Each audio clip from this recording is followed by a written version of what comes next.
Thanks for stopping by. If you're ready to get lost in some creepy stories, hit that subscribe button and give it a thumbs up to join the adventure. Don't forget to share your thoughts in the comments.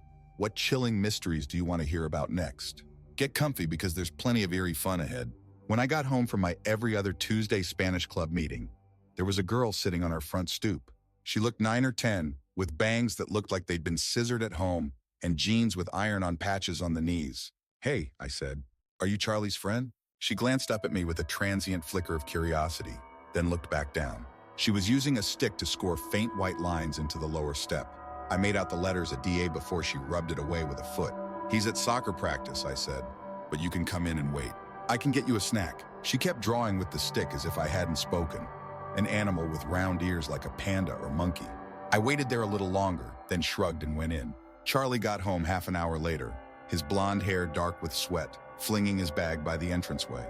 I looked behind him for the girl, but he was alone when he came into the kitchen. "The girl outside," I said. "Do you know her? You should tell her to come in." Charlie looked annoyed. "Stop fucking with me. You're not gonna make me look." "Don't say fuck," I said automatically. "And I'm not, oh, never mind." He opened the pantry.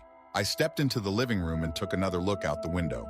The girl was still there, the back of her fair head visible past the curtain. Either my little brother was playing some sort of elaborate reverse prank on me, or he really couldn't see her.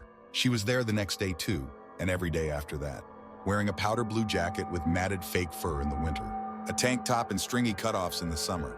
Once she was reading a book. I tried to look at the title, but I couldn't make it out. Nobody else ever saw her.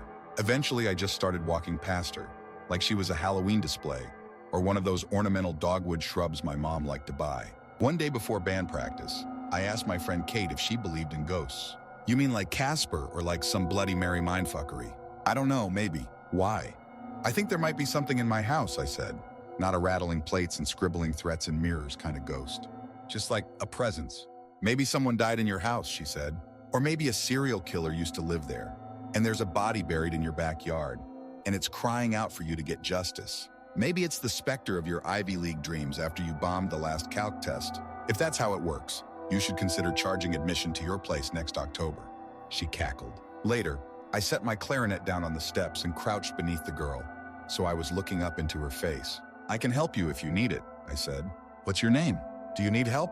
Do you want us to do something for you?" She lifted her head, her gaze moving in a way that could have meant she was looking at me or at the neighbor's car across the way. She was shredding a leaf, arranging the pieces into a careful mosaic. A little stick figure, a girl in a triangular skirt, pointillized flowers and clouds around her. That night, I looked up our address and found the names of the owners before us. Stephen and Jeanette Finneran. I opened another tab and Googled their names. A full page of news articles came up. The dad had caught the mom trying to leave with the kids, so he packed them all into the car, drove them to a motel, shot his wife and kids, and then turned the gun on himself. There was one survivor, the article said, a minor who'd been at a friend's house at the time. The article listed the siblings' names: Alexander, age 12, Annalise, age 10, Augustine, age 4. I looked up Adelaide Finneran, then Adeline Finneran and Adele Finneran. Adelia Finneran popped. An obituary. She'd been in a car accident with her foster parents just a year after her family was killed. In the photo, she was smiling, a stuffed monkey pressed to her cheek. She had the same uneven bangs, a missing canine tooth, a shirt with hearts on it, but her eyes looked older. The next day when I got back from school, I knelt beside the girl on the stoop. "Hey," I said, "your name is Adelia, right? You're waiting for your family, aren't you?" She looked up at me, and this time she didn't look back down. They're not coming back here," I said. "I'm sorry. I think it might be better for you to go somewhere else, somewhere beyond all this, somewhere you can see them again." She blinked up at me. Birds chirped from hidden perches and a slight wind stirred the green leaves. "Can you show me where?" she asked. Her voice was deeper than I expected, the low, raspy kind of kid voice. "Okay," I said. I thought about driving her to the cemetery where her mother and siblings were buried, if I could search up where it was. It could get her to understand that they were gone, let her find peace or at least oblivion. She reached up a hand and I took it. Her hand was small and cold in mine, and I was reminded of holding Charlie's hand when he would still tolerate it, helping him toddle beside me and ferrying him across crosswalks. I helped her up and led her down the first step, her hand still wrapped around mine. As I stepped off the second step, her grip tightened. My head felt staticky from standing up. Her skin was freezing and there was a feeling of building emptiness, like something more essential than blood flooding out of me. My thoughts dissolved when I tried to grasp them. There was something I was planning to do, something I'd been about to do. There was no one around. My backpack dangled from my arm.